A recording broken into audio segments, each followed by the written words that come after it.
Boa tarde, gente. Obrigada de novo pela presença de todos. Obrigada, professora Valéria. Está voltando da licença maternidade, então está num momento especial. Professor Jorge também, obrigada pela presença, por aceitar nosso convite. Alguns recados antes da gente passar a palavra para os nossos convidados e entrar diretamente no nosso conteúdo de hoje, complementando os recados do professor Maringoni. A gente tem avançado aos poucos em relação a algumas pequenos detalhes organizativos que nos ajudam na comunicação. Então, para quem ainda não sabe, a gente tem uma conta no Instagram agora, @gealc.ufabc. Então, lá a gente vai divulgar nossas agendas, nossas atividades.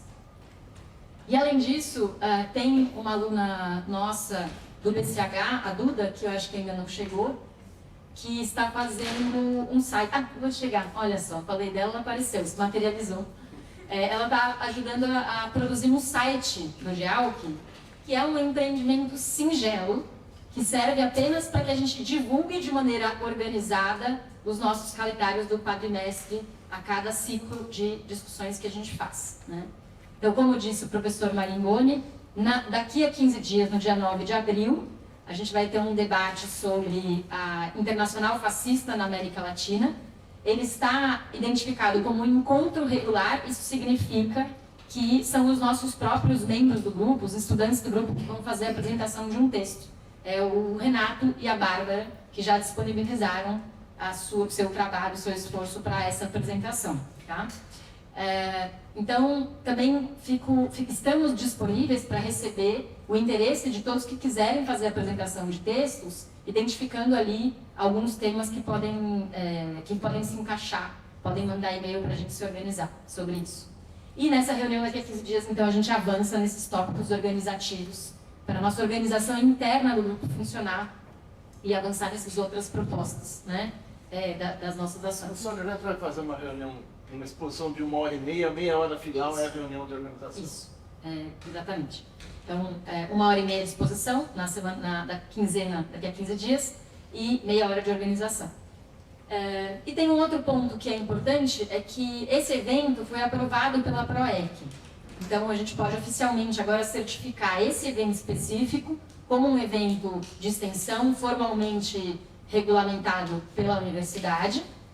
E o próximo passo é essa certificação se tornar global para o conjunto do grupo. A gente já está trabalhando nesse projeto, o GEALC 2025. Né? Então, também estamos fazendo esse empenho para conseguir certificar de maneira mais oficial possível as nossas atividades e registrar. Tá bom? Acho que era isso de recados.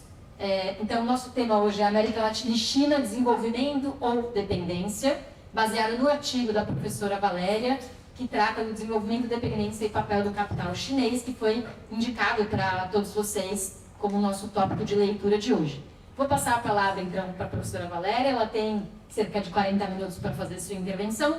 Depois eu passo para o professor Jorge, que vai poder falar um tempo que ele considerar adequado para... não vou falar o quanto tempo ele quiser, porque depois eu vou me arrepender. Cerca de 20 a 30 minutos. Se ele quiser também um pouco mais, não tem problema. E aí a gente passa para o nosso debate e abre a palavra para todos que quiserem participar. Tá bom? Então vamos lá, professora Valéria. Obrigada, Joana. Bom, primeiro, gostaria de agradecer o convite da professora Joana, professor Maringoni, parabenizar pela criação do grupo, iniciativa interessante. E boa tarde, vocês, a todos e todas. Eu estava achando que a gente já estava numa salinha, 10 pessoas. Eu não imaginava que deu microfone, então, mas é ótimo, né? Câmera, né? Nossa, tá tudo sendo gravado, meu Deus. Mas é ótimo, fico muito feliz, de ver a universidade viva, o auditório lotado, todo mundo discutindo, debatendo os assuntos. E, bom, hoje eu vou falar um pouco aqui sobre um artigo que eu escrevi, foi publicado ano passado, na revista Economia e Sociedade, uma revista da Unicamp. E nesse artigo, bom, América Latina desenvolvimento, dependência e o papel do capital chinês. Tá? Bom, esse artigo, na verdade, é uma continuidade, né, de alguns estudos que eu já fiz sobre os impactos do crescimento econômico chinês nos países periféricos, né? Já trabalhei com países africanos e agora venho tentando investigar um pouco mais a questão da América Latina. E esse artigo, então, é um esforço de reflexão sobre a maneira, né, a forma como esse crescimento chinês, essa ascensão da China vai impactar positivamente ou negativamente os países periféricos. Então, é uma reflexão também teórica, que parte de um debate teórico, mas que se propõe também a analisar alguns aspectos, né, empíricos, uma investigação também sobre esse concreto, né? Então, eu preparei uma apresentação aqui para a gente analisar alguns aspectos aqui desse artigo, né? Assim, antes de começar, né, é importante destacar que eu estou partindo do entendimento, partindo do princípio de que o capitalismo contemporâneo hoje, ele se caracteriza por uma série de transformações, né, que se dão tanto na esfera produtiva, tecnológica, mas também com relação à expansão dos mecanismos de acumulação financeira e uma conjuntura muito marcada por uma disputa interestatal. Então, é muito importante para mim analisar, né, toda essa questão a partir dessa ideia, né, de que há um processo histórico de transformação, né, do capitalismo e também da ideia de mercado mundial, ou seja, quando a gente analisa, né, China, Estados Unidos, as relações entre China, América Latina ou China-África, a gente não está partindo do vazio, né? A gente está partindo de uma perspectiva de que esse todo, né, esse espaço onde essas relações acontecem entre estados é um mercado mundial, né? Ou seja, a partir da perspectiva marxista mesmo, né, de que há um desenvolvimento da lei do valor e aí vai se estabelecendo um mercado mundial, né, que representa justamente esses processos de acumulação, né, que vão se espalhando, né, ao redor do mundo, marcados por um processo de acumulação de capital e geração de valor. Então, essa é uma ideia interessante que eu acho que é importante marcar. Bom, então a gente pode passar o primeiro slide. Eu não sei se estou enxergando muito bem, mas talvez eu tenha que abrir aqui a... Não, mas eu não consigo ver. Bom, as questões, né? Algumas questões que norteiam esse artigo, né?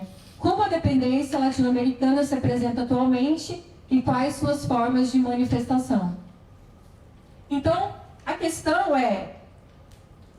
quando a gente fala em dependência, né, a gente está falando de uma questão, de uma posição dos países periféricos, né, que se define historicamente, mas também estamos falando de um conceito, né, teórico que aparece muito fortemente na América Latina, né, a partir dos anos 60, principalmente, e pensado a partir de vários autores, né?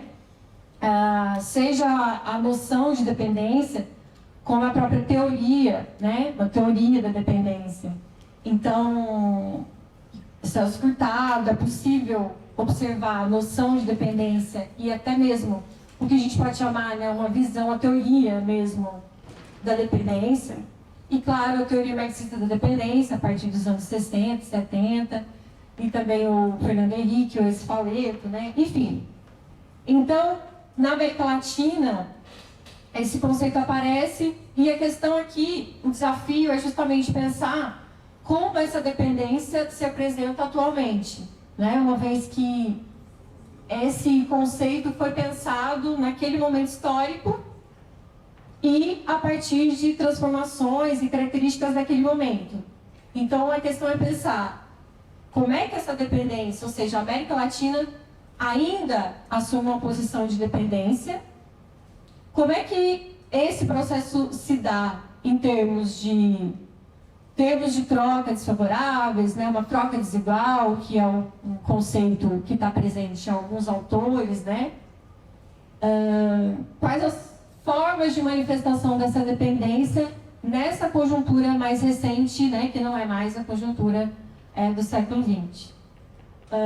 E aí, é justamente nesse sentido que entra o desafio de pensar essa dependência hoje e também quais novos atores, né, entrariam nessa discussão, atores no sentido de países mesmo, Estado, nações que eventualmente não estavam naquela reflexão anterior. E aí, a minha hipótese é buscar demonstrar como os novos atores, como a China, ao adentrar cada vez mais na fronteira do desenvolvimento tecnológico e aproximar-se dos países latino-americanos, assumem uma posição relevante na definição do quadro da dependência do continente. Então, o que eu estou buscando mostrar é que, né, quando a gente observa essas transformações históricas do capitalismo e a maneira como os países vão se colocando nessa hierarquia que não muda, né? Quer dizer, ela muda, mas ela permanece, né? Quem está no topo, vão acontecer grandes mudanças nessa hierarquia entre países. A posição periférica de dependência ela se mantém para muitos países, mas há mudanças. Mas o fato é que, né, nessas mudanças, então, na minha hipótese, a China entraria como um ator que, ao avançar e aproximar-se em termos principalmente do desenvolvimento tecnológico, vai então assumindo uma posição, né, com relação aos países da América Latina e reafirma a dependência do continente. Tá? Pode passar. Então, quando a gente fala em dependência, como eu disse, né, a gente tem muitas interpretações, né, e também novas interpretações, tem as mais antigas e as mais recentes, né?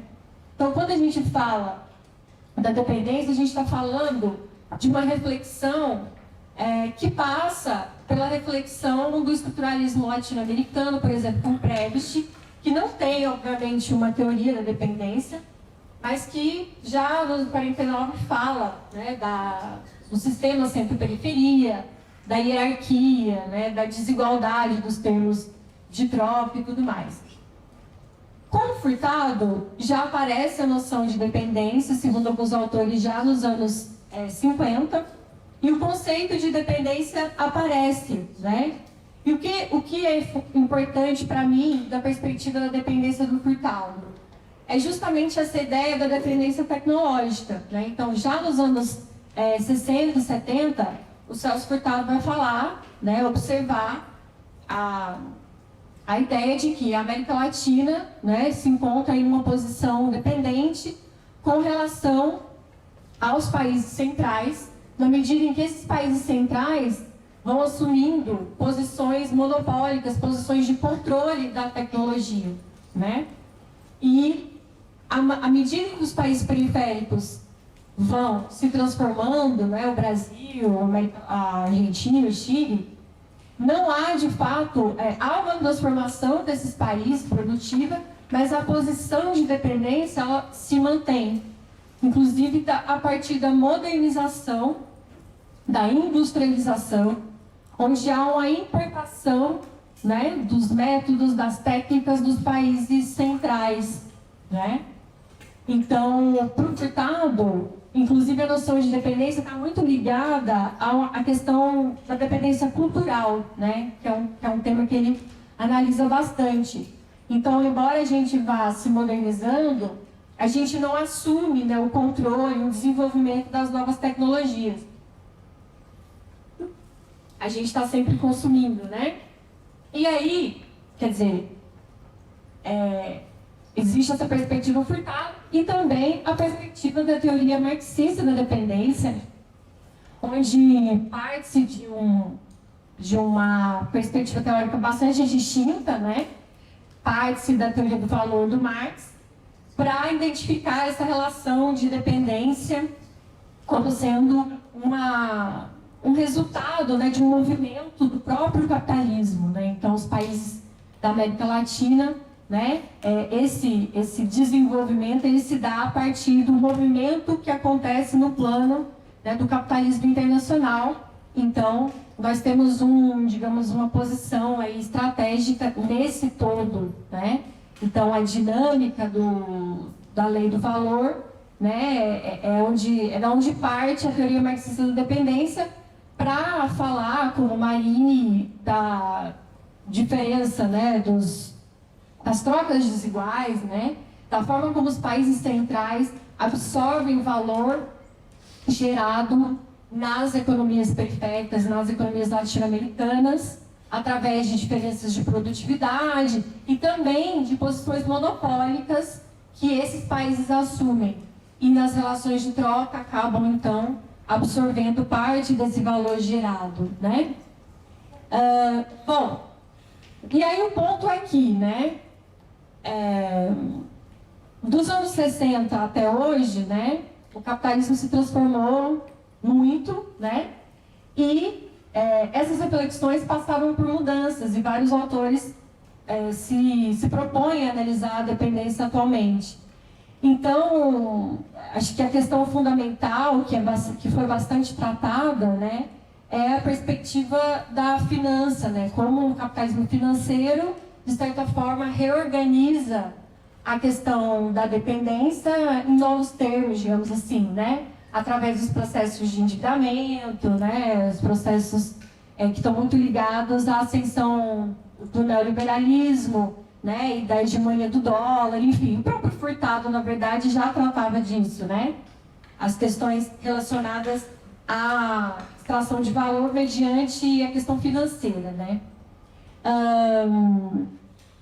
E aí, eu, no artigo, né, acabo trazendo uma dessas visões atuais sobre a dependência que foi elaborada pela professora Leda Paulani, né, onde ela vai tratar, né, partir de todo esse debate para falar que, quando a gente fala em dependência hoje, a gente está falando, né, além da questão financeira, imbricada a questão financeira, em mecanismos de extração de valor que se dão através ou mediante as transformações tecnológicas e o que ela chama de indústria 4.0. Né? Então, na medida em que há essa modernização tecnológica, em que a indústria cada vez mais se aproxima, né, de um desenvolvimento muito ligado à internet, né? Então a robotização e também o chamado capitalismo de plataforma, as empresas de plataforma,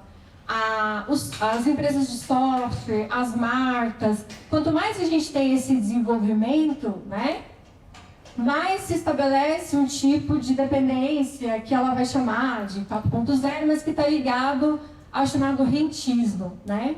Então, o rentismo tem a ver, obviamente, com as questões financeiras, mas também tem a ver com a possibilidade de extração de renda, né, de valor, mediante não necessariamente a acumulação de capital, né, via produção, mas a extração de valor mediante ganhos que se dão, por exemplo, pela propriedade do capital, né? Então, as marcas, né, as patentes, né? E a maneira como também o capitalismo de plataformas, empresas de plataformas e serviços conseguem extrair essa renda, né, mediante, então, mecanismos que não estão necessariamente ligados à questão do trabalho, da produção em si, né? Bom, e aí, o que acontece, né? Essa é uma interpretação sobre a dependência hoje, né, que me parece muito interessante. E, quando a gente olha, né, o que está acontecendo em termos do estabelecimento do capitalismo hoje, a gente vê que, realmente, alguns estados, né, países como os Estados Unidos, obviamente, mas também a China, vem avançando muito no desenvolvimento dessas novas tecnologias, né? Essas tecnologias que são aplicadas à produção também, né? Então, o desenvolvimento da inteligência artificial, né? Das empresas digitais, do e-commerce, né? Então, esses países vão conseguindo avançar nessa fronteira do desenvolvimento tecnológico. E os Estados Unidos e a China hoje se encontram na fronteira dessas novas tecnologias, né?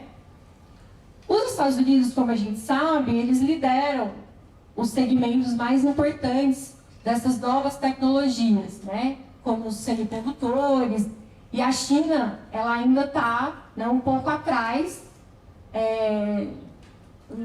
na capacidade de geração, né, de elementos, né, nichos importantes dessas tecnologias. Mas ainda assim, ela vem conseguindo, através das suas empresas, avançar bastante quando a gente fala justamente da inteligência artificial, né, da infraestrutura digital, do 5G, das empresas de compartilhamento, né, do e-commerce. E aí é justamente esse o meu ponto, né? A gente vive hoje, então, num contexto em que há uma disputa entre Estados Unidos e China, né, pela liderança dessas inovações.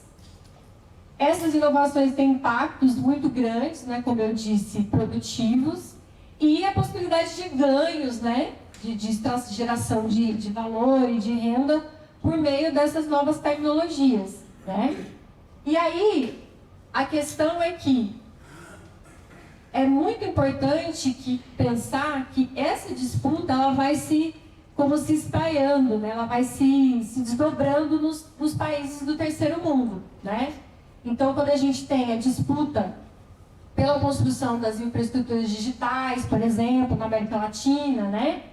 As grandes empresas, as maiores empresas, são as empresas americanas, né?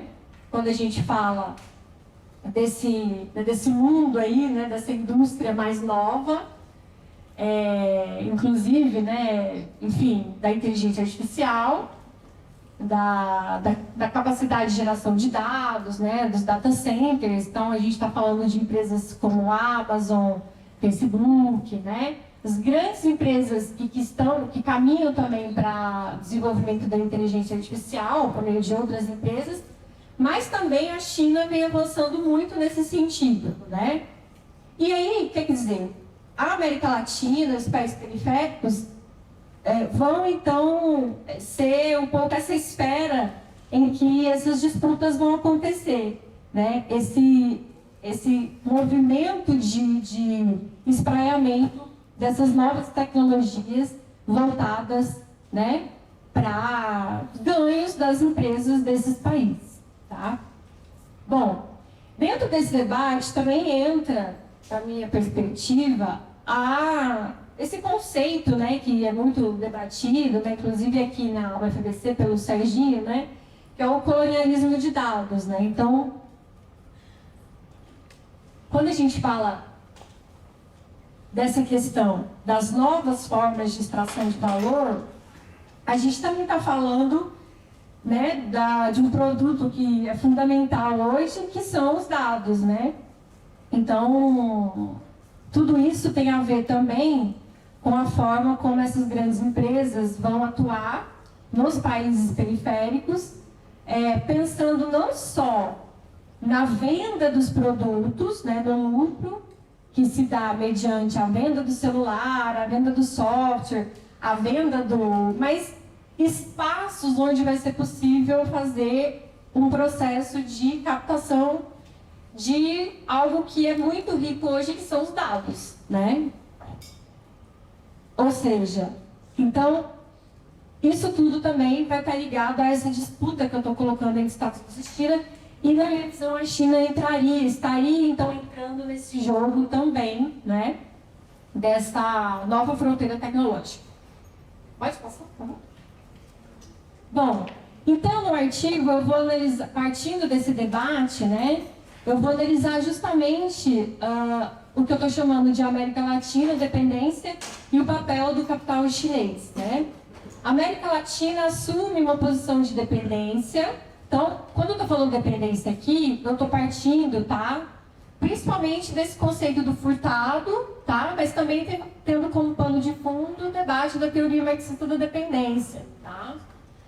Receptor e comprador dos produtos e serviços tecnológicos. Então, o que acontece? A América Latina é um espaço, hoje, fundamental, em que essas grandes empresas vão atuar, né? Seja como mercado consumidor, seja como isso que eu chamei de, né, fonte de geração de dados e também infraestrutura de energia, né, para as redes e tudo mais, tá? A China avança na expansão de segmentos e produtos tecnológicos, como a inteligência artificial, a infraestrutura de redes, as empresas digitais e de plataforma. Então, veja, né, é muito importante entender o quê?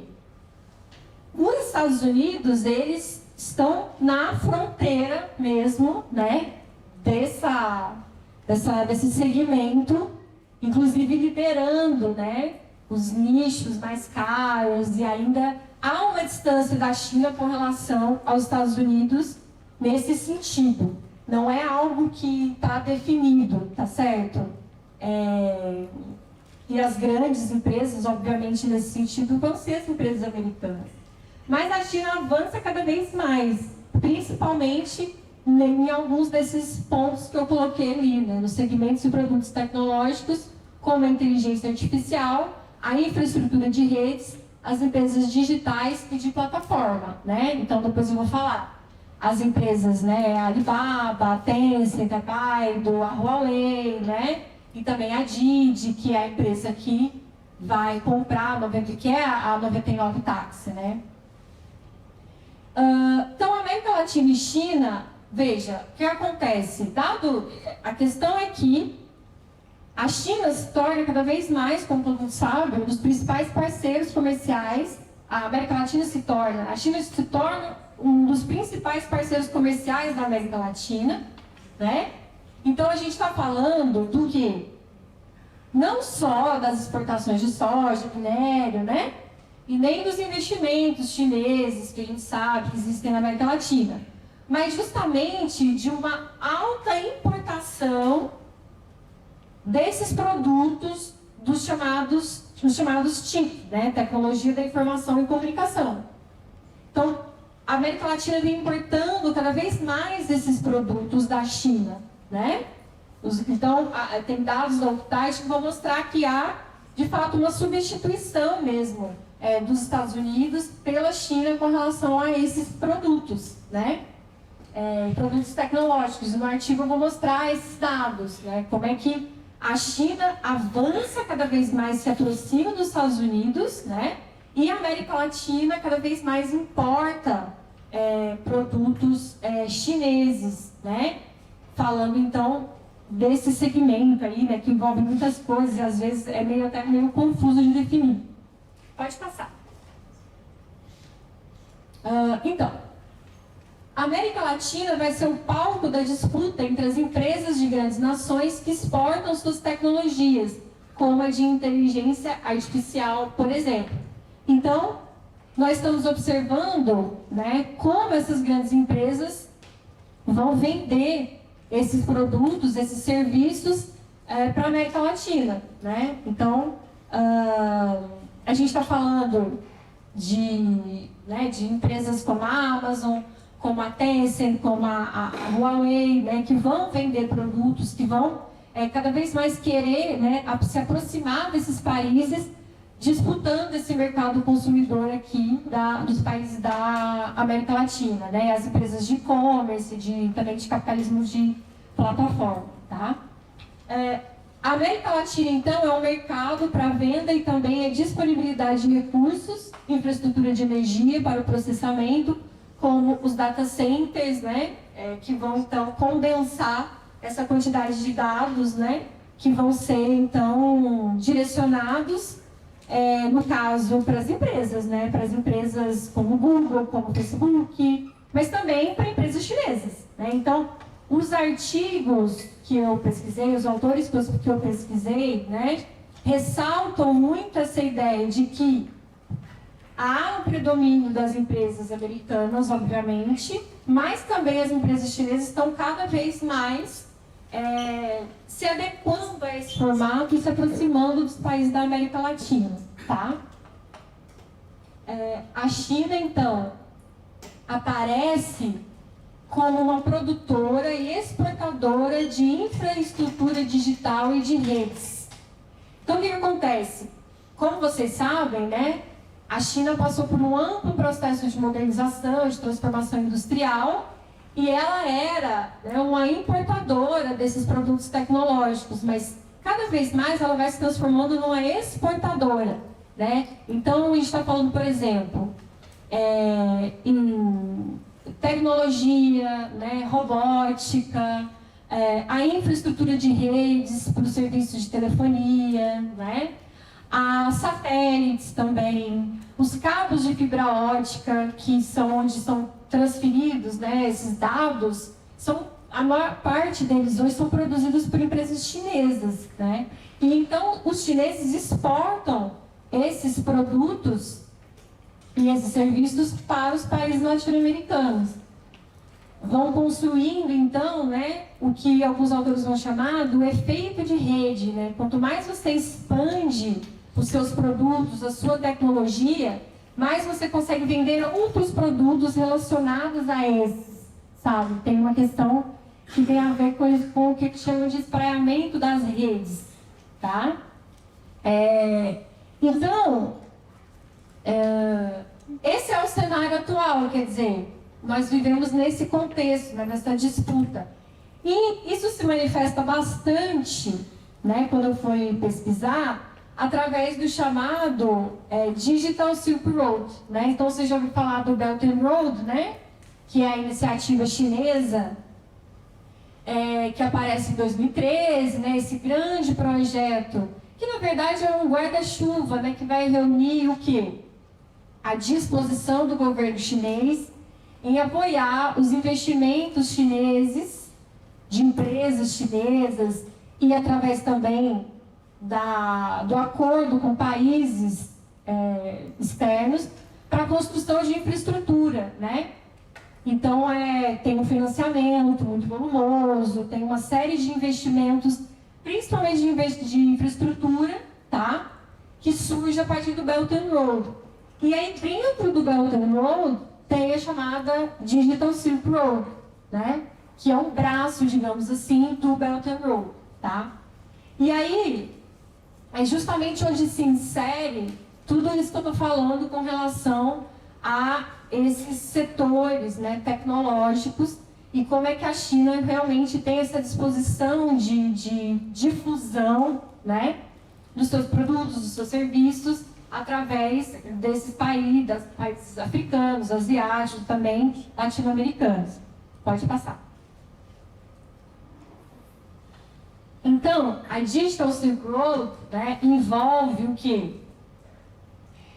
Investimentos, vendas, projetos dessas empresas nos países do mundo todo, tá?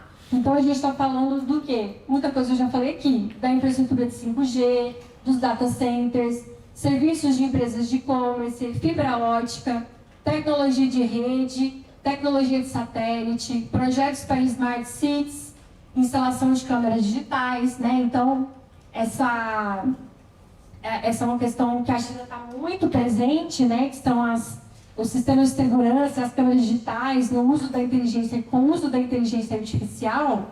Então, as empresas chinesas estão vendendo muito isso para os países latino-americanos, né? Então, tem as Smart Cities, projetos de mobilização, e aí as empresas chinesas entram bastante com essa tecnologia, vendendo, né, isso. A maior parte dos... E aí, o que acontece? Eu descobri, então, essa base de dados, que é essa International Institute for Strategic Studies, que vai fazer esse mapeamento do Digital Silk Road na América Latina. Tá? E aí, observando esses dados, que são possíveis de serem observados por empresas, inclusive, a gente percebe que a maior parte estão relacionados a produtos e serviços de telecomunicações e fibra ótica. Mas tem toda essa outra gama que eu comento ali, tá? Os investimentos a partir de empresas de e-commerce, as empresas de plataforma e tudo mais, tá? Pode passar. E aí aqui é um mapa, né, dos projetos e investimentos de empresas chinesas na América Latina e no Brasil, relacionados aí aos setores de tecnologia no âmbito da Digital Silk Road. Então, é um mapa aí que você encontra na internet, interativo, e aí tem esse diagrama que vai mostrar a quantidade de projetos em cada país, né? Então, ali Brasil, acho que 38, aí tem Peru, Colômbia, e isso envolve muitas coisas diferentes, né? Envolve, como eu disse, a venda de uma tecnologia para câmeras de segurança para a Colômbia, para o governo colombiano. Envolve a Huawei para a infraestrutura digital do 5G no Brasil. Envolve a instauração de data centers, né, da Huawei no Chile. Então tem muita coisa aqui, né? No artigo eu vou mostrar um pouco desses dados aí, né? E também projetos de cooperação e transferência tecnológica. Também tem aí nesse meio. Mas pelo que eu observei dos dados, não são as menores parcelas, digamos assim. É a menor parcela, né? Não é a maioria, tá? Pode passar. Você consegue identificar os logotipos de que é? Então, agora eu não consigo, é que eu coloquei como ilustração, né? Mas no site você consegue olhar tudo, né? Cada figurinha aí, por exemplo, tem ali a câmerazinha, né? A câmera de segurança, aí o telefoninho, enfim, tem o satélite, tá vendo ali no sul, quase não, na Argentina, ali embaixo? Ali é satélite, né? Vermelho? Aí não, com lilás ali.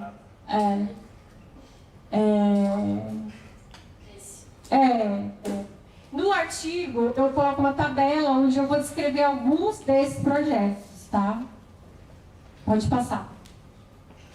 Aí, então, quer dizer, eu fecho, digamos assim, o artigo olhando um pouco por empresa, né?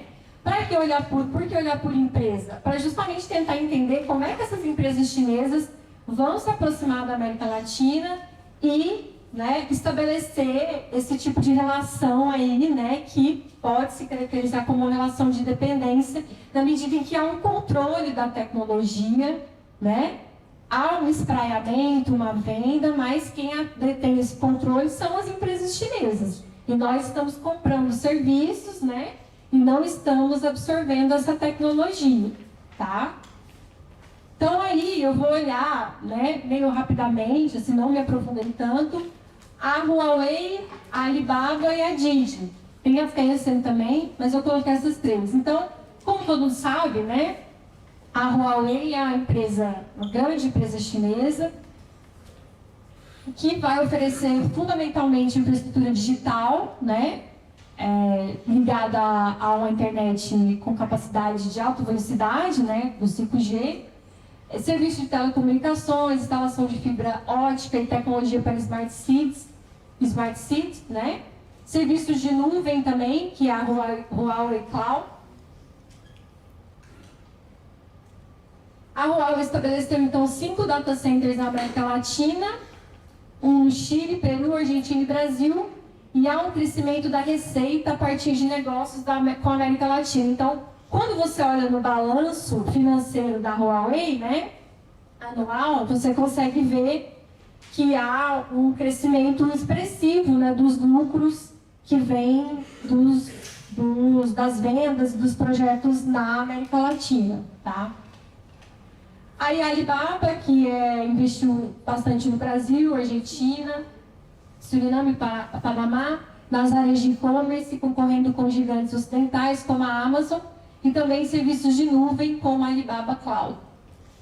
Aí, né, todo mundo conhece, né, a Alibaba, que já é uma empresa também bastante conhecida, e a Didi, que é uma empresa de plataforma, né, que estabeleceu na América Latina a partir de 2017, comprando a 99, né. E aí, a Didi, ela copia, né, o modelo de negócio da Uber, né, e basicamente funciona da mesma maneira, né, serviços de transporte. E aí que você tem, então, digamos assim, todas as contradições, né, desse modelo, com relação ao trabalho e também com relação à captação de dados também, né? Funciona da mesma maneira, né? E, ou seja, bom, pode passar para o último, que aí eu já vou concluir. Então, dado isso tudo, né, quais são as conclusões aqui? Um quadro histórico a partir do qual as relações de dependência escrevem-se, o quadro histórico a partir do qual as relações se escrevem altera-se ao longo do tempo, fazendo com que os mecanismos por meio dos quais as relações desiguais operam também se transformem. Então, há uma transformação do capitalismo, das relações de produção, e nesse sentido, a maneira como as relações de dependência operam também se transforma, né? Então, o que eu estou falando aqui é que é preciso olhar, investigar isso e perceber que quando a gente fala de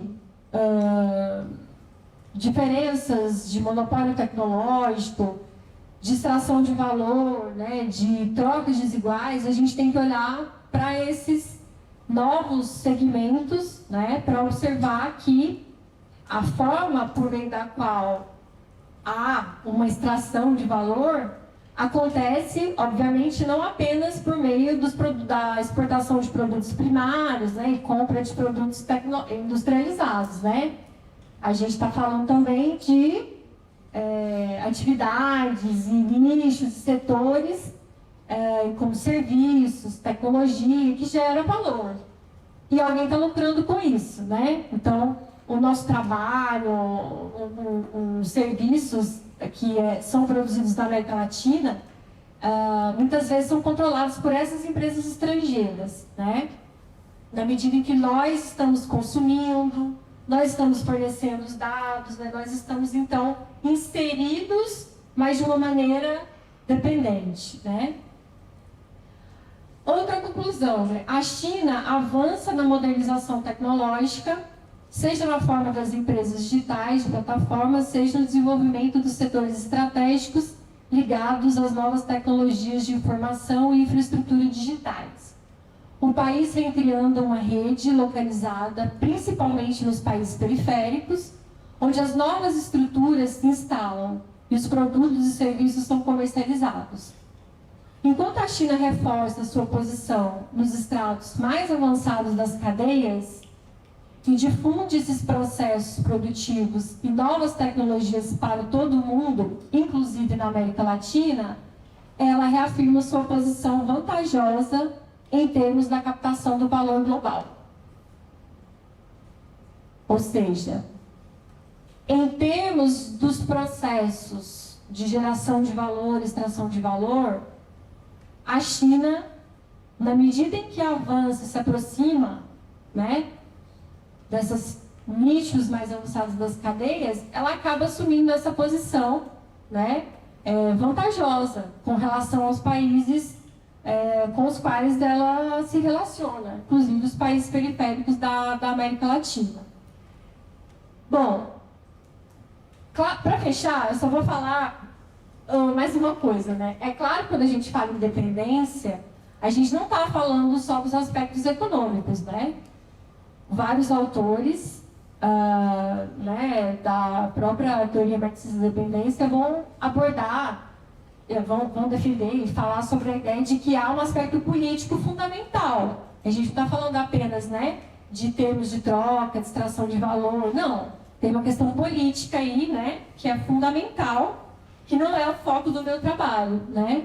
mas ela existe. Então, a gente está falando em disputas que se dão também na medida em que há uma correlação de forças e relações de poder entre os estados, né? E a gente sabe, obviamente, que os Estados Unidos hoje estão numa posição, né, de hegemônica, tá? Então, é muito importante levar isso em consideração para pensar isso aqui, mas o meu foco foi olhar justamente as questões mais ligadas à produção e às novas tecnologias. Bom, acho que é isso. Obrigada, espero que vocês tenham entendido.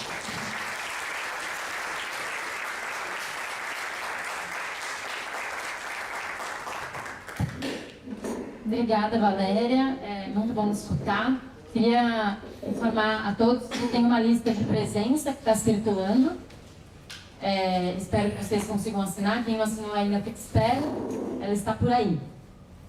Também queria falar algo que eu deveria ter falado no início e acabei me esquecendo, que o GEALC está fazendo uma parceria com o Programa de Pós-Graduação em Economia Política Mundial, e a gente está fazendo coincidir parte das nossas agendas, de modo que o evento de hoje é parte do programa do GEALC de 2025, mas é também um seminário interno do EPM, né? O EPM tem uma série de seminários internos e a gente se deu conta que existe uma intersecção natural entre o nosso grupo e estudantes e professores do programa.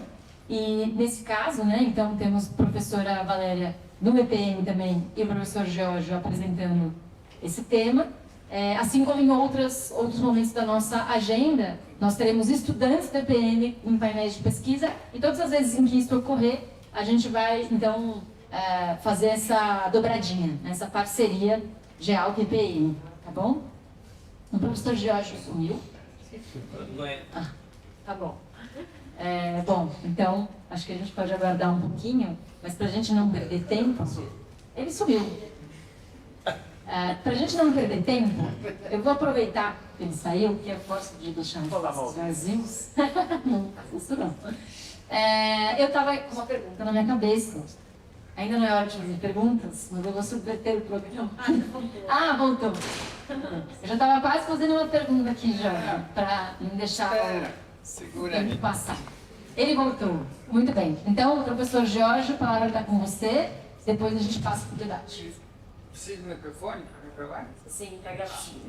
Bom, boa tarde a todas e todos. Grande prazer estar aqui. Eu também, como professora Valéria, me preparei para uma outra situação. Eu tinha um grupo de estudo pequeno com pessoas que leram texto. Então, eu me preparei uma intervenção sobre um texto, mas que não é o caso. Acho que aqui pouquíssimas pessoas devem ter lido o texto. Vamos perguntar. Quem leu o texto aqui? Viu? Tá. Só estuda. Tá bom. Então, não, mas tem um elemento que eu não me dava conta, que juntou o GEALC com o seminário EPM. Então, eu não tinha dado conta disso. Bom, de qualquer forma, agradeço o convite, de estar aqui nesse espaço, que eu chamo carinhosamente o Pedro do Bem. Mas, parabéns, vocês estão fazendo um trabalho maravilhoso, do Alan Gomes, com o GEALC, e, enfim, o seminário do EPM. Bom, eu queria começar, inclusive aproveitando que tem aqui bastante gente da EPM, que esse trabalho, essa discussão que a professora Valéria traz, ele já tem uma tradição interessante aqui na Universidade Federal do ABC, particularmente na EPM. Então, assim, a primeira leva de doutorandos aqui do EPM, e há 4 pesquisas já todos concluídos, que vocês podem consultar, que cada um abordou exatamente essa temática. Então, tivemos o Rogério Reis, fez um belíssimo trabalho sobre as DEPs. Esse é o único projeto de transferência tecnológica, na verdade, que, enfim, de cooperação tecnológica que existe entre a China e o Brasil, e o maior na América Latina. E tivemos um artigo que eu escrevi junto com ele nos cadernos de desenvolvimento. Depois tivemos o Reinaldo Campos, que fez um estudo sobre a relação em torno de soja, da dependência em torno de soja, que foi publicado na Latin American Perspective Lab.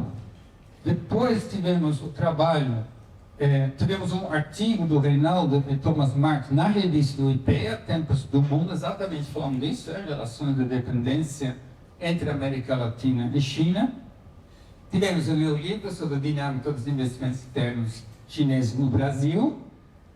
Tivemos artigos que escrevemos juntos sobre Tubri ou não Tubri, a questão de qual a relação, de correlação à participação ou não dos países da América Latina nessa iniciativa que foi mencionada aqui, de Belt and Road.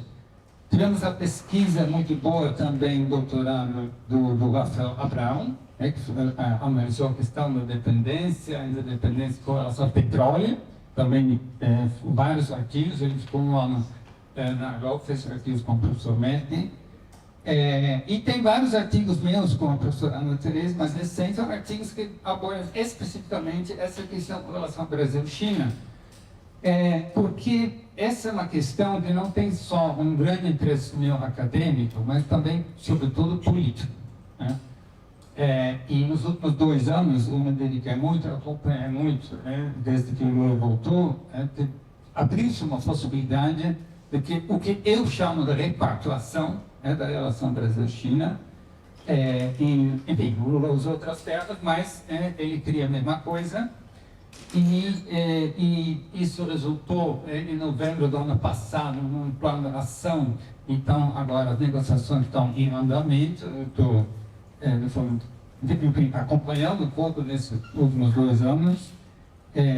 Enfim, agora nós tivemos, durante essa primeira fase dessas pesquisas todas, tivemos um grupo de estudo da China, que eu durante 3 anos, depois eu cansei, mas agora o professor Demetrio ele retomou, então já tivemos uma sessão. E tem também agora pesquisas que estão começando do PRI. Então tem muita pesquisa sobre isso que vale a pena ser mencionada, referenciada. Tá? Bom, aí, então, eu estou um pouco... tudo bem, então vamos ver algumas questões do texto, assim, vou começar com questões muito menores, porque para quem lê o texto é importante a gente, porque depois pega o texto, vai citar, etc. Então, enfim, eu comecei a estudar meu mestrado, no início da década de 80, a gente falava da terceira revolução industrial. Então, assim, a indústria 4.0, nessa lógica, seria a quarta revolução industrial.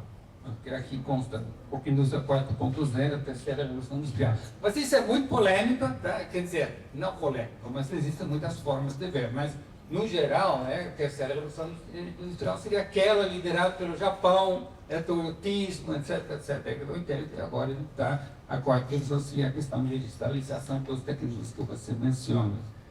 E tem aqui na página 9, para quem lê o texto, tem números da UNCTAD sobre o valor do mercado dessas tecnologias. Você colocou 1,5 bilhões, mas eu acho que é 1,5 trilhões, porque 1,5 bilhões é o que numa linguagem que o Lula dá para os servidores públicos federais. Isso é bichinho, a toca de caixa, Então é trilhão. Porque alguém pode dizer, estou falando isso. Mas eu também fiquei pensando, isso é normal, você escreve um artigo, acontece. O que eu não acho normal, quando o revisor de uma revista como Economia e Sociedade não percebe isso. E por que isso acontece? Porque a gente está totalmente sobrecarregado. Está todo mundo mandando artigos, e eu mesmo, assim, a cada 2, 3 semanas, tem que revisar um artigo para uma revista. E a gente perde, eu jamais passaria uma coisa dessa se eu fosse o parecerista dessa revista. Então, típico de uma dificuldade enorme que a gente está tendo. As pessoas falam, manda seu projeto de FAPESP. Pô, eu parecerista FAPESP, estou fodido, tem muitas coisas. Manda para ver o que acontece. Então são milhares, não é que aumenta o dinheiro, não. Menos dinheiro, mais projetos. E aí, manda para a revista, legal, Enfim, uma pequena observação, mas tem outros pontinhos aqui que um bom paracelista teria chamado a atenção. Bom, mas isso não são coisas pequenas. Né? Bom, aí na página... tem uma coisa que é muito... Quando a gente fala eu vou primeiro falar das coisas menos importantes, né? Mas assim, quando a gente fala da reprimarização, né? Então tem os números, né? 50% de produtos primários, 8% dos manufaturados. Alguém pode achar, bom, é o resto. Não tem nada a ver com serviços, tá? Essa é outra conta. Chama semi-manufaturados. E aí é o truque.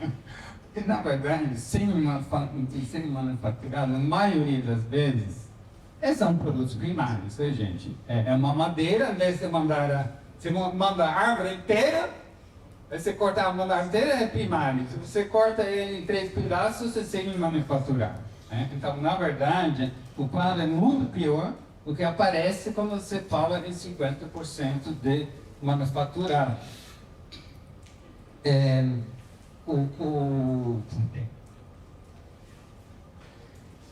Essa é uma questão, na página 14, eu faço a questão de aprofundar, né? E é uma questão que quem tiver interesse pode achar, eu explico muito bem no meu livro. Temos vários problemas com o registro de dados de investimentos externos diretos. Né? Isso é muito, enfim,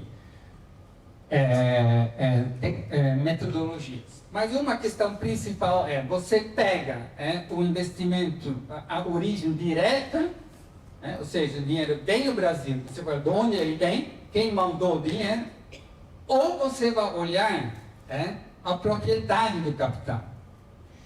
Então, por exemplo, aqui está escrito, dados da CEPAL, só 3% é China, certo? Bom, hoje, o Banco Central do Brasil desenvolveu várias tecnologias para aplicar a metodologia correta, que não é fácil, você identificar a origem do capital. Então, por quê? Porque não aparecia nada de investimento chinês no Brasil. 90% de investimento sendo direto chinês no Brasil vem de Luxemburgo. Está aqui no número da Europa, entendeu? Mas se você vai olhar a origem do capital, é chinês.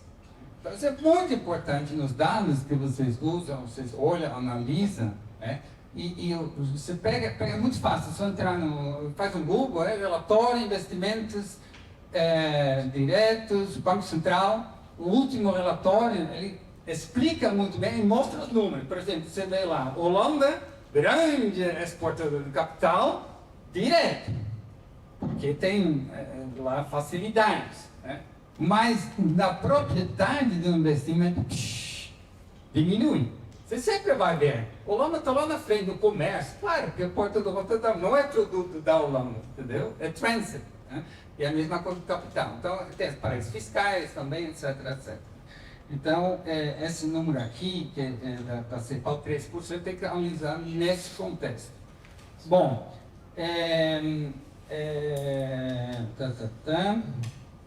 Tá. E aí, na primeira parte, Valéria, eu fiquei com uma... enfim, na primeira parte fala lá, recupera toda a questão da teoria de dependência, e Furtado, e eu acho que você fez isso porque você acredita que isso pode nos dar uma dica sobre como analisar a presença de capital chinês no Brasil, na América Latina. Imagina que isso foi o intuito. E aí, aí tem duas perguntas. Porque, por exemplo, quando você lembra que Furtado disse a tendência das economias industriais é inibir o crescimento das economias primárias, ou seja, aqui você no final você falou uma coisa que eu ia falar, você falou da economia e não falou da política. Mas você agora explicou que você deliberadamente não falou da política. Mas eu, pessoalmente, me pergunto, será que é possível separar dessa forma? Mas aqui você coloca a política, porque o Furtado falava da política, ele não separava assim, Então, sim, existe, claramente, vocês devem ter estudado isso, vamos estudar isso, os Estados Unidos têm, eles operam politicamente na América Latina. E aí tem uma relação complexa com a operação das empresas, não sempre isso está em sintonia, às vezes tem conflitos, etc. Mas no caso da China, então, a primeira pergunta, aí vamos entrar no realmente que interessa. Né? É a mesma coisa, eu troco o Uber pelo 99, mesma coisa, porque o lucro, quando ando do Uber, eu mando meu dinheiro para os Estados Unidos. Quando eu ando de Didi, eu mando meu dinheiro para a China. É a mesma coisa. Né? Muda nada, muda só a cor. Né? Mas aí tem essa questão, né? Que embora você não aborda, mas vamos deixar como pergunta para futuras pesquisas, né? Porque essa é sempre a questão. Se há elementos, portanto, tinha 60 elementos para dizer que o subdesenvolvimento, é o produto, como dizia a Neruda Franco, um desenvolvimento e subdesenvolvimento, é um projeto político. Bom, então, para superar o subdesenvolvimento, para superar a condição periférica, você precisa de um projeto político. E a outra questão que você fala, sempre nessa parte que você apresenta, vamos dizer assim, como se chama aqui? Dependência e interpretações. Bom, você fala do Polanyi da questão da financiarização chinesa, etc. E aí, eu acho que vale a pena a gente aprofundar isso, porque aí que está uma grande diferença da China, na minha opinião. Porque eu lembro que até o professor Niramin, um debate no Fórum Social Mundial, que ele falou assim, em Caracas, ele falou, olha, eu não sei se China é socialista, mas eu sei que a China não é neoliberal. E por que não é? Pela que o marxismo do IPE chamava de muralha financeira chinesa. Ou seja, 95% do setor financeiro na China é estatal, e moeda nacional. Tem controle do capital. 98% é nacional. Claro, o 2% numa economia chinesa é gigantesco, então tem lucros sobrando para o JP Morgan, eles estão operando. Mas não há nenhuma possibilidade, porque isso você tem que entender. Quando você lê no jornal, problema no mercado imobiliário da China, tá vendo? É nem o subprime. Não é nem o subprime, porque todo esse encadeamento, claro que existe especulação, que de fato é um problema do setor imobiliário na China, mas o encadeamento no setor financeiro, até o ponto que todo o sistema financeiro estava envolvido e quebrou por causa disso, isso não existe na China. Entendeu? Então, assim, controle do setor financeiro, ou seja, número 1, Maringoni, se você quer desenvolver o Brasil, estatizar o setor financeiro. Pronto, número 1, é só uma parte. Mas acho que é importante, porque se a gente fica, chinês, são tudo a mesma coisa. Não. No caso da China, eu defendo, tudo é polêmica, mas eu defendo que lá há uma grande diferença. Bom, vamos lá, gente. Página 9.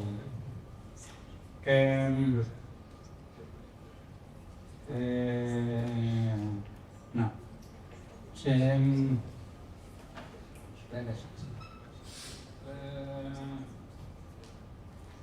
Tá.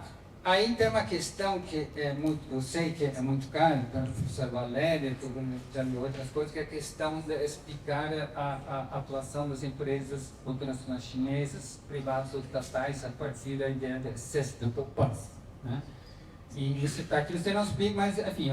Mas assim, tudo bem, vamos trabalhar com isso. Mas o que a China fez no primeiro momento, quando tinha excesso de poupança? Comprou títulos do governo americano. Tem um artigo muito interessante do Bruno Conte da Unicamp, onde ele mostra que em um determinado momento a China resolve diminuir bastante drasticamente os investimentos em títulos do governo americano e ao mesmo tempo aumenta os investimentos diretos enfim, isso você menciona em algum lugar, em 2016 isso diminui rapidamente. Mas é uma questão política O que aconteceu foi política, porque a China experimentou, ele abriu, tudo bem, vocês podem ir, ele começou a ter aí o outro nosso doutoral, né, que já terminou, que está lá, pesquisador na Universidade de Bremen, o Thomas Marques, escreveu uma belíssima tese de vários artigos publicados, exatamente sobre como a organização, como a China vai gradualmente desregulamentar, estimular esses investimentos indiretos. Mas não é livre, é controlado politicamente. Então, quando você percebe que tem parte do capital que sai da China para fugir do controle do Partido Comunista Chinês, eles bloqueiam. Você tem uma decisão política e você tem uma diminuição drástica dos investimentos diretos no mundo todo, inclusive no Brasil, mas não só no Brasil. E depois isso junta a própria dificuldades que os americanos e os europeus vão colocar esse investimento. Então, é muito político, tá? Tem enorme dificuldade em um teste dessa e não tratou, mas enfim. Isso não, evidentemente, aliás, esqueci de parabenizar a revista Necessidade é uma revista de prestígio na economia ortodoxa no Brasil, então parabenizo por isso. Bom, aí, tá, veja, vai ser um pouquinho caótico agora, mas vamos lá. É que tem uma frase que você usa duas vezes, essa frase que me chamou muita atenção. Você usa ele no texto e também nas conclusões. Eu acho que aí tem um detalhe que a gente precisa aprofundar. A frase é a seguinte, a professora falou isso aqui, então, América Latina, entre o consumidor e importador de produtos e serviços tecnológicos digitais, sendo receptor de investimentos estrangeiros de empresas ligadas a novas tecnologias. Não seria uma contradição aqui? Porque, veja, a Dilma, quando ela percebe que a China estava se tornando um problemão para o Brasil, depois do primeiro governo Lula, estimulou toda a relação com a China porque era só benéfico. Porque investimentos da manufatura da China consideram com muito crescimento da manufatura brasileira. Então não era detrimento. Pelo contrário, ajudaram a controlar a inflação. Mas quando vem a outra fase, é quente, então ela estava diante de enormes problemas. E a China se apresenta como enorme exportador da manufatura em detrimento da manufatura brasileira. Então, esse padrão de exportação, que claramente é de centro de periferia, não pode ter nenhuma dúvida, tá? Aí a Dilma diz, vamos compensar isso com investimentos. Então, ela vai dizer, tudo bem, as empresas estão interessadas, estão chegando, a eletricidade, vamos estimular isso. E aí, então, vem a ideia de que se ele é só consumidor e importador, se ele vai fazer investimento direto, então, em tese, você vai produzir aqui. Você não vai só consumir e importar, você vai produzir aqui. Correto? Só que isso é a questão que a gente está discutindo agora. Essa é a grande questão. Será que eles estão fazendo? Eu não sei quanto tempo eu tenho. Pode ser mais... Deixa eu ver aqui. Não, porque tem muitas coisas que eu quero falar. Bom, então eu quero chegar a outra. Por exemplo, BID, tudo bem, é uma empresa privada. Aliás, todas as empresas que a professora Valéria apresentou são privadas. Tá? O BID com tensões com o Partido Comunista em vários momentos. Né? Essa é outra questão política extremamente importante. Então, o BID, olha bem, o ano passado, o Brasil foi o país que mais importou carros de BID no mundo. Ou seja, a BID está fazendo lucros gigantescos e não produziu ainda um parafuso. Mas a Bahia inteira está comemorando, o Lula está comemorando que a BID investe, vai mudar a relação com a China. Agora não mais só exportar soja, minério de ferro, petróleo e carne não processado, todo não processado. Os argentinos exigiram os posições para você processar. O Brasil não. Deve ter uma lei candida para garantir que não vão processar. Né? Vamos ser subdesenvolvidos mesmo. Né? Bom, então, a BYD vai construir uma fábrica. Ó, o que está fazendo? Está acontecendo? Sim, mas veja bem, comece com SKD. Sabe o que é SKD? Você simplesmente chega a 5 peças, você junta e tem um carro produzido no Brasil. E depois, CKD. CKD, aí tem um Lego maior, 100 peças, 1000 peças. Né? Ou seja, não é maquila. Maquila. A televisão chinesa mostra, a gente está grande projeto, State Grid, ganhou tal, 30 bilhões de investimentos. Eles estão importando tubos elétricos inteiros. Não tem nada aqui.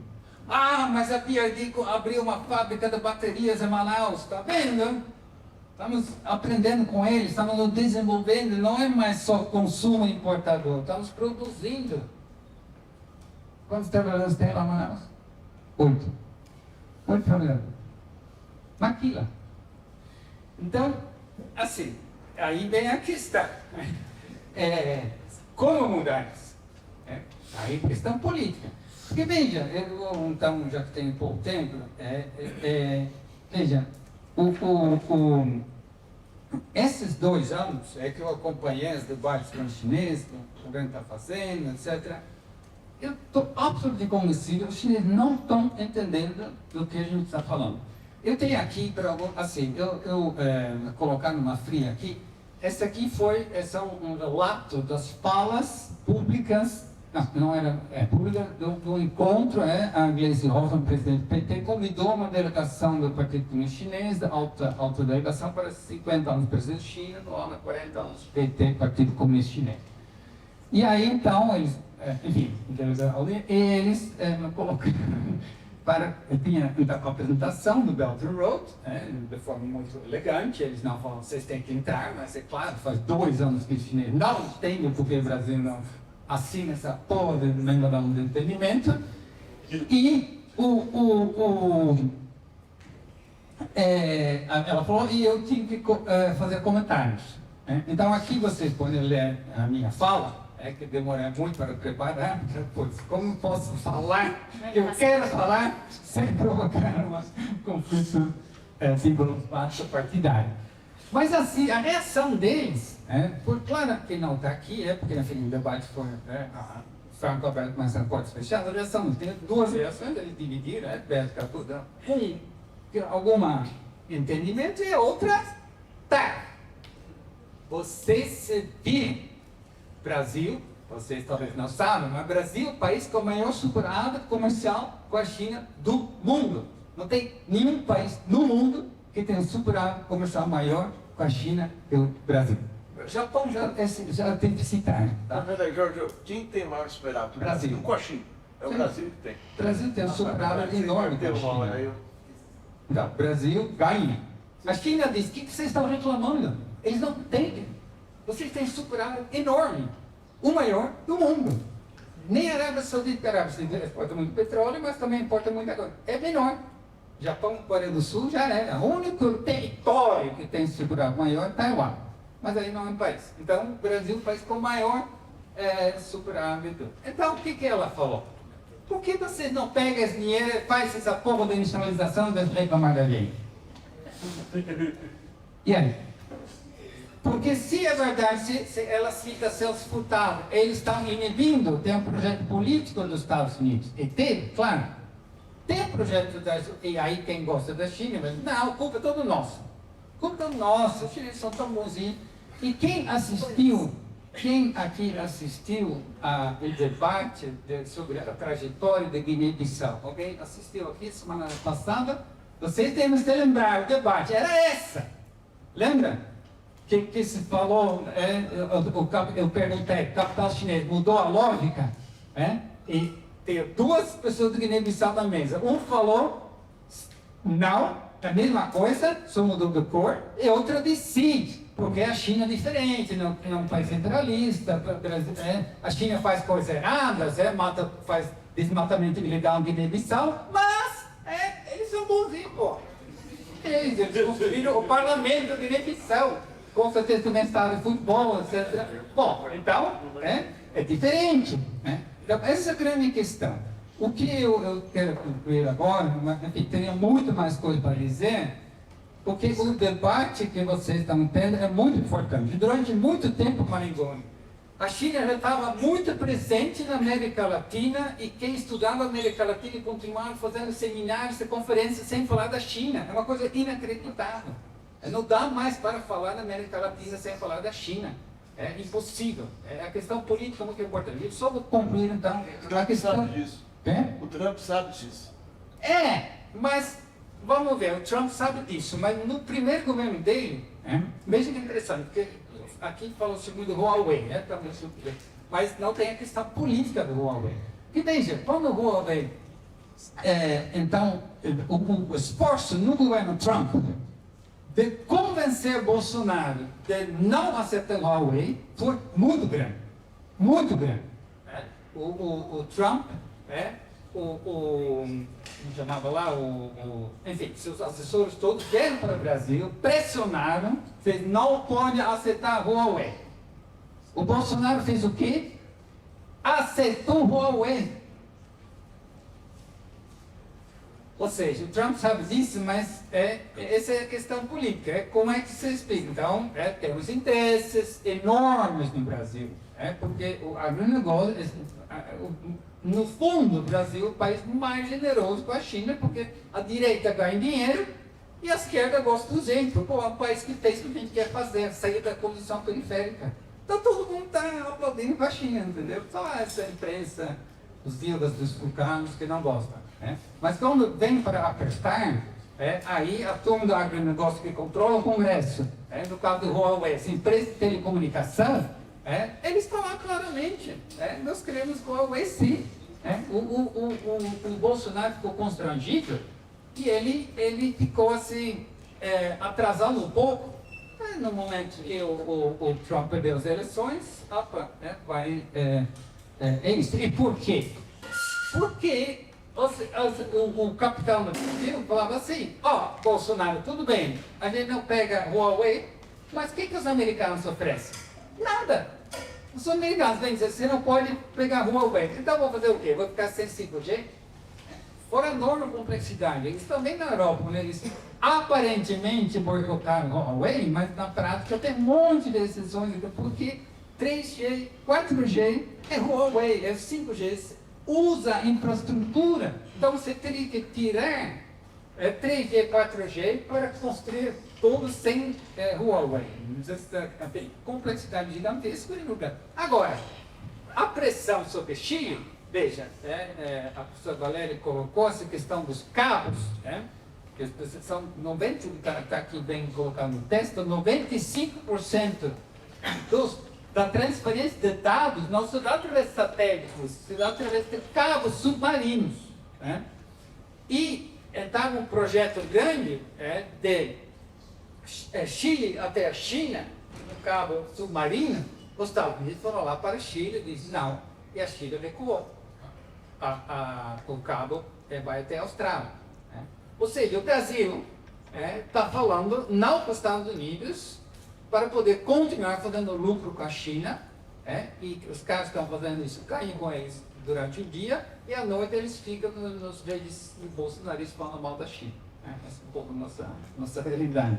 Mas, enfim, então, para concluir mesmo, o que a gente quer dizer com repactuação, o que os chineses não têm. Eles dizem, mas tem complementaridade. Esses chineses vivem falando para a gente, mas o que vocês estão reclamando? É win-win. Vocês estão ganhando, pô. Olha as reservas internacionais. Vocês estão credores em dólar, graças a gente. Vocês não dependem essa tranquilidade na frente externa, graças à China. Você tem superado, você pode usar esse dinheiro. Ninguém pede você pegar esse dinheiro e construir sua própria Huawei, seu próprio BID. Então, e a palavra complementaridade, win-win, você não brinca, win-win, sim, mas o W deles é bem maior que o nosso. E o que o Lula quer, por isso que ele, enfim, não quis saber de aderir, não quis saber aderir a esse memorando de entendimento. Não, eu quero ele não usou a palavra upgrade, né, mas enfim, ele quer um salto de qualidade na relação com a China. Esse salto de qualidade é a cooperação tecnológica de tudo que a professora Valéria colocou, que está errado agora, e que a gente imagina que sim, se com certeza do acordo União Europeia-Mercosul não vai sair, mas quem sabe a gente pode fazer um acordo com a China. Isso está sendo negociado. Mas está sendo muito difícil, porque os chineses não tem. Eles dizem, batatinha, tudo bem, que você está reclamando, vamos fazer mais então. Eu via, bom, não vou falar muito, mas é impressionante isso, mas do ponto de vista deles eu entendo também. A gente tem que ser muito, muito firme.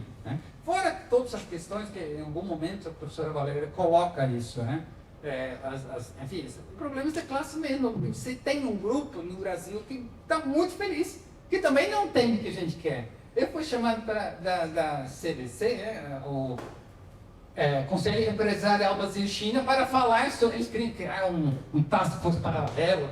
Bom, eu vou lá, que isso, daqui a pouco eu estou no ponto para o futuro. Mas assim, foi lá tal, e eles também não entenderam.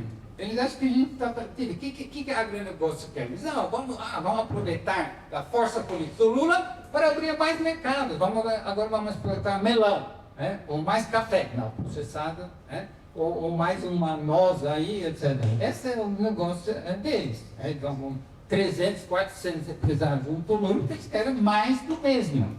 E no fundo o que o Lula quer é uma mudança de qualidade. O problema é que dentro do próprio governo, no Congresso, está ainda tudo bem, obrigado, não fica enchendo o saco, entendeu? Ok? Bom, desculpa.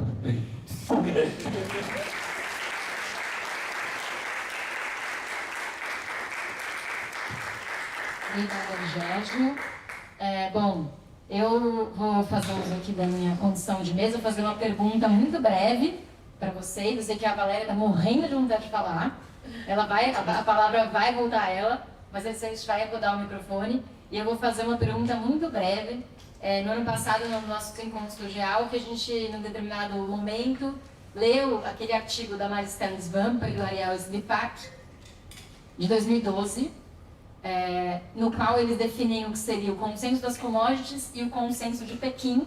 E nesse texto eles argumentam que existe um processo de transição hegemônica e que há uma alteração de qualidade entre o que seria as determinações do consenso de Washington de um neoliberalismo guiado pelo capital financeiro e uma transição hegemônica, um deslocamento do capital chinês que implica num predomínio do capital neo-extrativista, que desloca para o campo produtivo e que desloca para o campo da extração de recursos naturais, etc.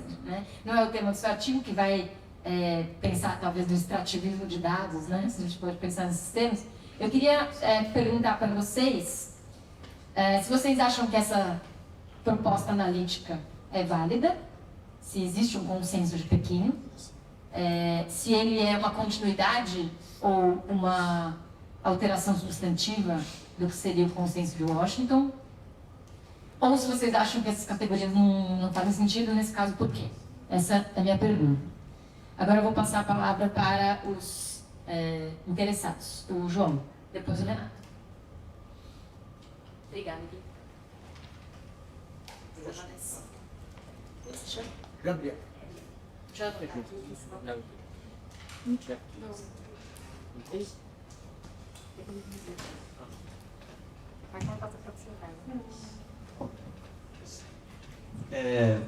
Boa tarde. A minha pergunta vai muito na linha da pergunta da Joana, que eu parei para ver o texto da Maristela Svampa, que tem uma parte muito interessante, e eu queria saber se existe uma crítica dos países latino-americanos sobre a questão de como que a China ela se integra no mercado nacional dos países latino-americanos. Porque, por exemplo, na BYD teve a questão de que eles pegavam trabalhadores chineses para concluir as obras. No Peru, também a Maristela Svampa fala que uma empresa de mineração peruana não teve nenhuma integração do capital chinês, dos trabalhadores do capital chinês com o mercado interno peruano. Eles vieram concluir as obras E qual a consequência disso? A gente vai ver mais na complementaridade? Vai ser só um comércio a partir de vantagens comparativas ou os países conseguem usar isso para impulsionar possíveis integrações regionais? Porque o que eu vejo é que muito da integração regional, principalmente de infraestrutura da América Latina, ela depende muito de capital externo, principalmente chinês. Mas caso o capital chinês venha, o que vai acontecer com a região? A gente vai plantar mais soja? A gente vai exportar mais soja? Vai plantar melão? O que vai acontecer? E como que a gente pode fugir dessa questão para tentar investir em melhorias tecnológicas e tentar alcançar a fronteira tecnológica e não só viver de commodity? Pode passar para o Renato já.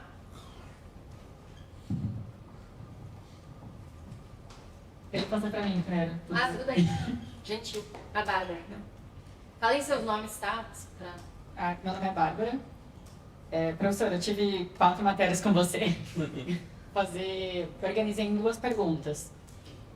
Como você vê as transações financeiras fora do dólar impactam na disputa do setor de tecnologia, de inovação, ou o predomínio chinês na disputa é um dos fatores que possibilita a comercialização fora do dólar?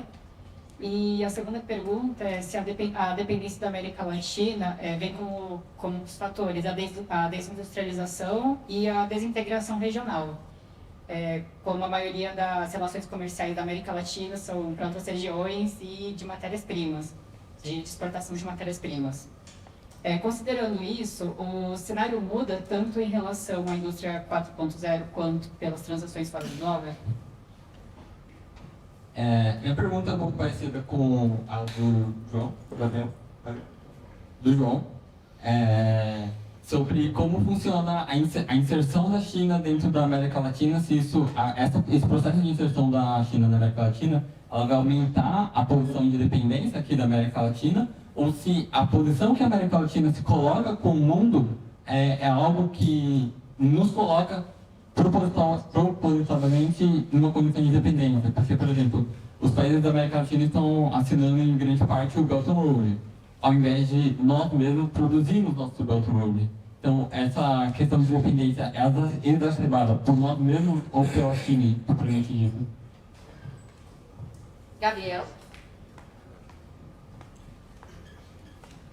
Boa tarde, parabéns pelo evento.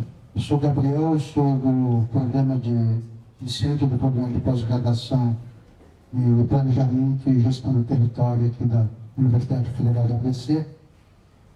Sou de São José dos Campos e tenho um contato com o pessoal do INPE. Então acompanhei muitas vezes, né, inclusive o processo de evolução da relação da parceria dos CIBERS, né, que foi iniciado na década de 80 e depois retomado com maior ênfase no começo da década de 2000, durante os primeiros governos do presidente Lula. Só considerar um fato que aconteceu: o programa estava congelado quando começou com o governo Lula e se retornou para lançar o Cibers 3. E às vésperas de lançar o Cibers 3, o chefe de engenharia espacial do INPE, após checagem dos equipamentos, refutou 700 componentes e teve que levar essa proposta à China de adiamento do lançamento dos Cibers. E aí, nesse momento, a China, que contava de fazer esse lançamento, indagou, não, precisa refutar. Só que esses componentes, eles eram importados dos Estados Unidos. E aí, o que precisou ser feito alternativamente? O Brasil certificar fornecedores brasileiros da indústria brasileira para que pudesse produzir esses componentes. Levado isso à China, o que aconteceu? Houve um voto de confiança que, com esse adiamento e depois com a troca desses componentes, acabou dando maior longevidade à vida de lançamento desses satélites de 2-3, e que culminou na ampliação desse convênio, dessa parceria, para lançaram os níveis 4, 5 e o 6, que está para ser em fase de negociação. Ou seja, e na contramão disso, né, os Estados Unidos boicotavam, né, o fornecimento desses componentes. E essa relação, né, de guerra econômica, né, também se prevaleceu que a China tinha entendimentos para usar a base de lançamentos de Alcântara, né, porque os satélites chineses são de órbita equatorial, né, que além de ter menos combustível, tem uma passada mais frequente de cobertura do satélite na da Terra. Então, eu queria ilustrar isso, né, porque daquela questão teve assim, um aprimoramento, um aditivo desse processo do convênio, que acabou, inclusive, permitindo que a indústria nacional pudesse ter acesso à tecnologia os próximos satélites foram ampliada a participação do Brasil nessa produção de satélites. Então, isso, para a ciência e tecnologia, foi um avanço à época. Depois veio outros governos que aí nós temos retrocessos aí que a gente sabe, mas que acho que precisa ser retomado, né, essa parceria. Pessoal, vamos encerrar a rodada. Tem mais alguém que quer falar alguma coisa? Eu quero. Vai, Ngoi. Agora é muito rápido. É o seguinte, há 20 anos, do primeiro governo Lula, do primeiro e do segundo, o centro da pauta internacional era a integração latino-americana. E isso era impulsionado pelo investimento brasileiro em vários países. A Petrobras investia no Equador, na Bolívia, tinha parcerias com a PDVSA, eram as intenções do Chaves com a Venezuela.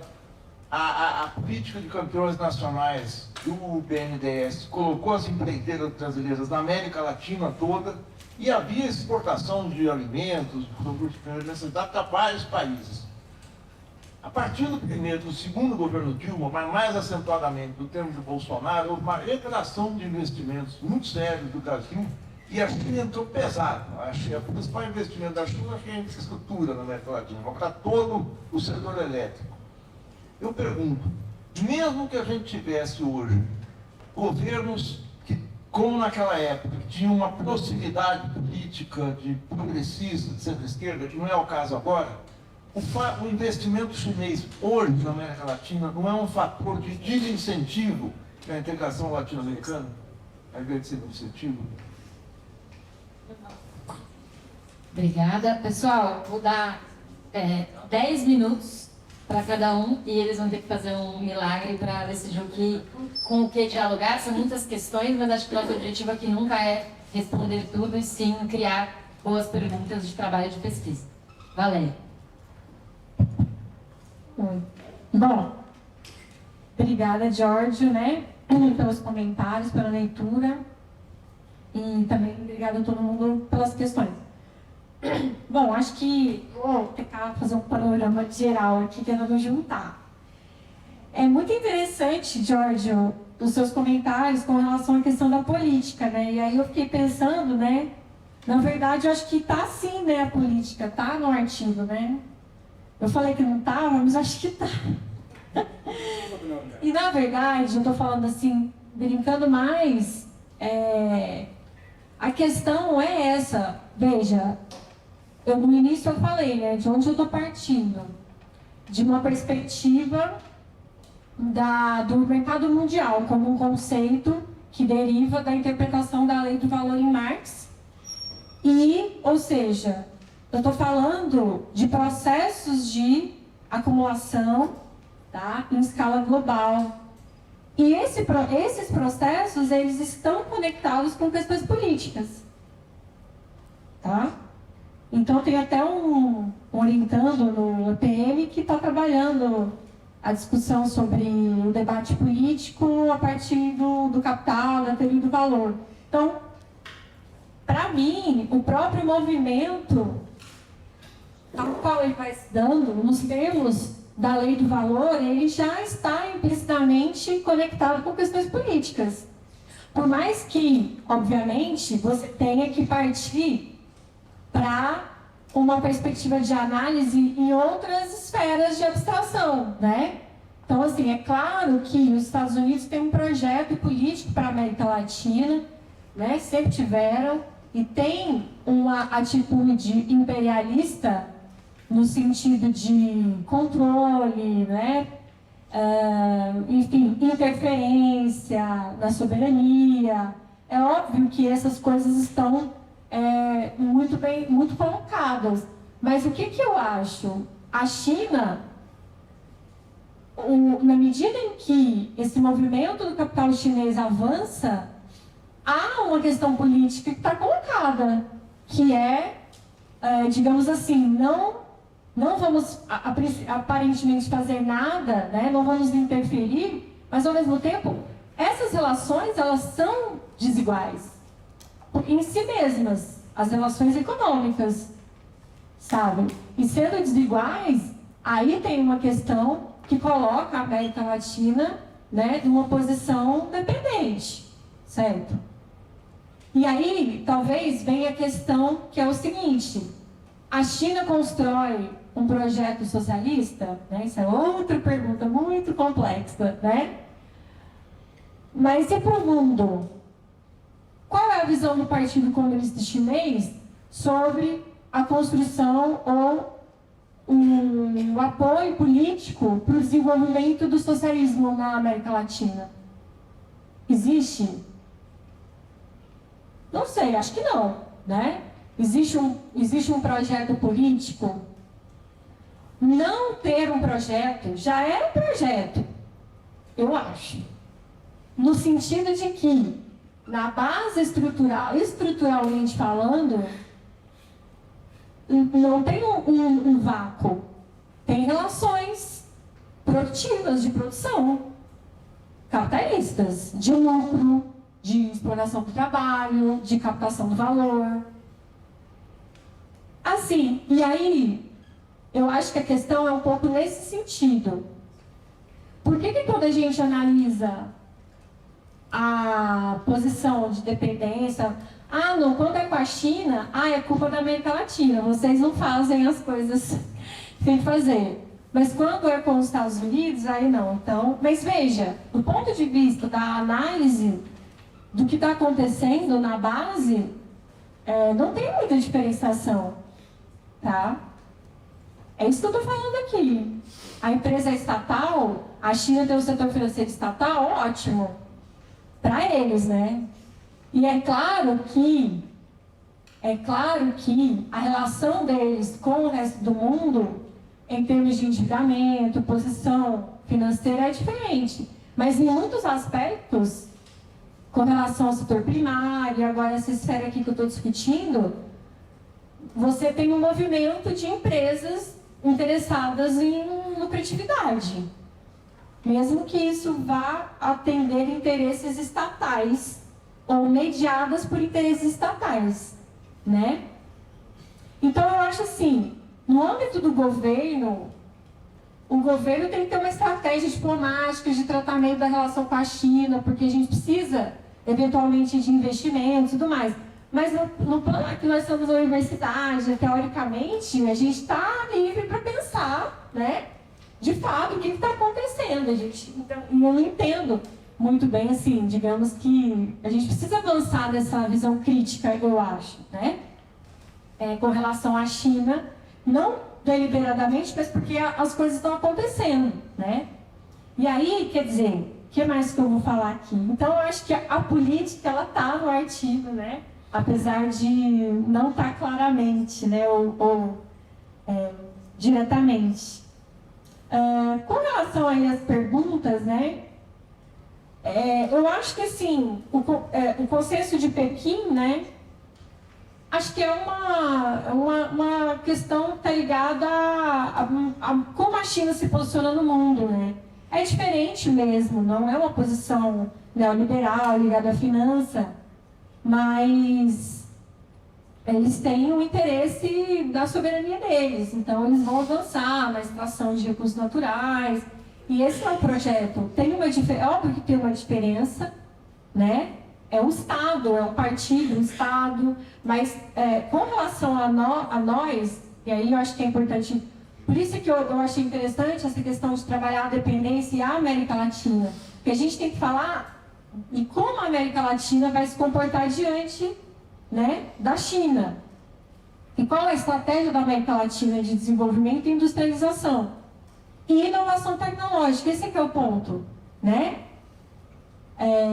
Então, assim, os chineses, a gente não tem que esperar os chineses, eles não vão falar nada, eles vão ficar na deles, porque o que eles querem, eles estão conseguindo, né? Eu acho que a gente tem que entender que tem diferenças, tem nuances, mas, ao mesmo tempo, a nossa posição permanece de dependência, mesmo com os chineses, me parece, né? Então, esse acho que é o ponto, assim. Eu não sei, assim, o que eu poderia responder. Tem muita coisa. Então, a questão da desdolarização, eu acho que é um movimento ainda que é inicial, assim, né? Eu acho que ainda tem muito caminho, assim, para acontecer do ponto de vista da hegemonia do dólar, né? Eu acho que ainda existem políticas, existem medidas, né, relacionadas a estratégias de cooperação fora do dólar. Acho que isso faz parte da própria estratégia chinesa mesmo, né, de tentar se inserir, né, para além da dependência do dólar, né, e se aproximar dos países nesse sentido, né. E não sei até que ponto isso significaria uma grande mudança, assim, né? Acho que ainda é um movimento, para mim, ainda muito pequeno, tá? Perto da hegemonia ainda do dólar, tá? A questão do Marigoni, o investimento chinês é ineficiente, por isso? Então, eu acho que assim, o que acontece?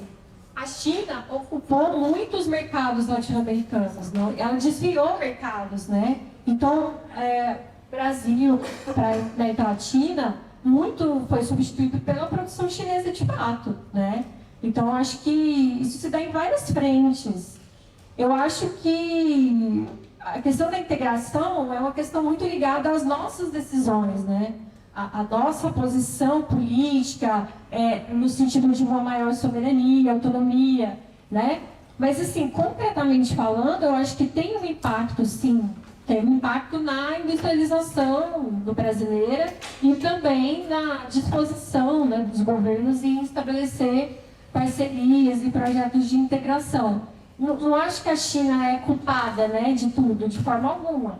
Eu acho que tem um fator aí estrutural que está na base, né, que é realmente a chegada desse capital chinês, que atua muito parecido com outros capitais, né? E aí, eu acho que coloca um pouco a América Latina refém de relações desiguais e confortáveis para determinados segmentos, né, como o agro, né, como grupos, enfim, que se beneficiam dessas relações e por isso não conectado a outras questões nacionais, né, latino-americanas, políticas, obviamente, aí a gente tem esse quadro de uma dificuldade de transformação, né?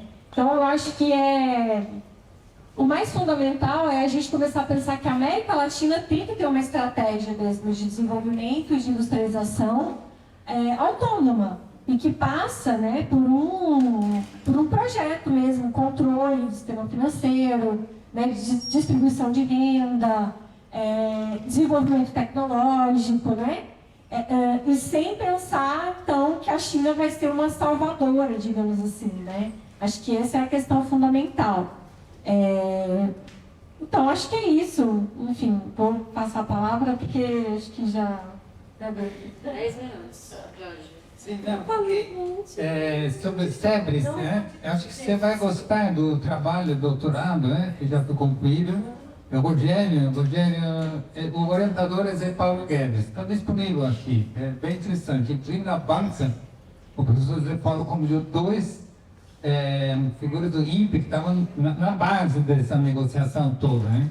Você tem que entender que na década de 80 o Brasil estava à frente. O Brasil tinha mais tecnologia. Os chineses vieram para o Brasil para aprender com Itaipu, com que tinha satélite, etc. Olha só agora, né? Sobre neoestrativismo, eu acho que você tem que recuperar o consenso de Buenos Aires. Em 2003, o Lula foi, primeira viagem, foi para Buenos Aires, fez ele mesmo honesto aqui, eles lançaram uma declaração consenso de Buenos Aires. Sobre o neoestrativismo, o neoestrativismo não é uma invenção dos chineses. E, aliás, hoje em dia tem muito mais empresas canadenses, americanos, europeus que estão fazendo neoestrativismo do Brasil que os chineses. Os chineses é mais um, entendeu? E a gente pode entender que tem diferença entre capital alemão e americano, tem diferença entre capital americano, alemão e chinês, tem, mas tem o que interessa para o Brasil que tem em comum.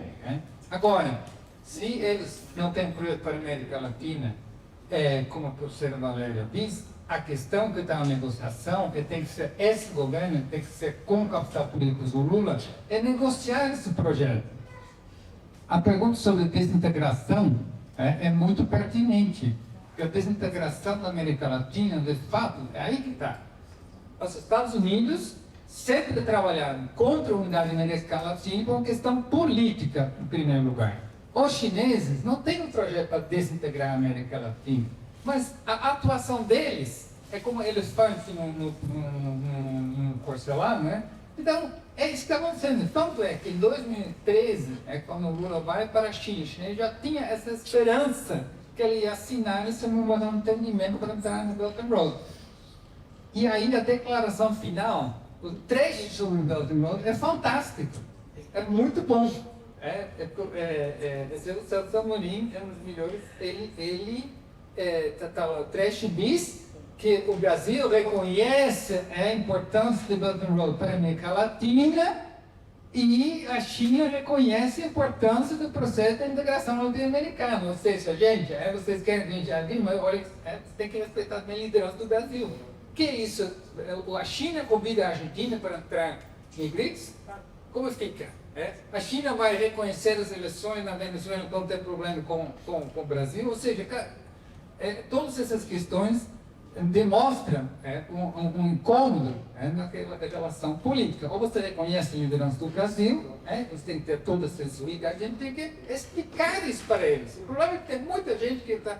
O Brasil está cheio de gente que é mais católico que o Papa, que tem mais pro Xi Jinping, e não fala para eles, fica só, entendeu? É claro, tem motivos, não tem a menor dúvida. Qualquer um que vai para a China fica boquiaberto. E se volta 3 anos depois, cai de costas, porque é incrível o que eles fizeram, entendeu? Então, efeito de demonstração é do país que consegue, sem fazer guerra, sem fazer imperialismo, consegue sair da condição periférica, se colocar igual para igual. O único país que reagiu imediatamente ao Trump não foi primeiro tentar mostrar que eles são brasileiros, não, imediatamente contra tarifas, etc. Bom, então, eu acho que é necessário agora agir. Então, a crítica não pode ficar só na universidade, tem que entrar no governo. Sim. E a gente entra. Mas a não crítica, ela tem impactos também no governo, né? A posição... Não, o problema é... Excesso de conciliação tem impacto. Mas não é excesso de conciliação. O problema é o seguinte, quando alguém perguntou qual a crítica dos países da América Latina e tal, não existe. Não existe porque você tem grupos de interesse. Sim. Dentro do governo. Claro. Existe uma coisa que se chama agora esqueci o nome, mas a comissão de alto nível que todos 2 anos são os vice-presidentes que se reúnem, na época do Temer, não é à toa que depois do golpe, a primeira coisa que ele faz é viajar para a China, e o Alckmin está agora lá. Então ele faz essa reunião em junho do ano passado, e para ele era tudo mais do mesmo. As pessoas que vão junto com ele defender o negócio entre agronegócio são as mesmas pessoas que criaram o departamento China no Ministério da Agricultura durante o governo Bolsonaro, quando mandavam o cara falar com o Ministério das Relações Exteriores. Ou seja, eles têm, não é o Brasil. Toda vez que falam com os chineses, não os índios, eles falam, isso é bom para o Brasil. Depende de quem. É claro que a situação atual é muito bom para o agronegócio. É claro que tem setores financeiros que ganham muito. Tem setores empresariais que eles importam insumo, importam peça, é muito mais barato, e depois montam. Ou seja, essa é a questão. Não existe assim uma que é bom para o Brasil ou não. Então, ou seja, você está de um lado, você tem um partido comunista chinês que tem um projeto do longo prazo, eles sabem quem quer, eles mudam, mas do outro lado você tem uma variação muito grande.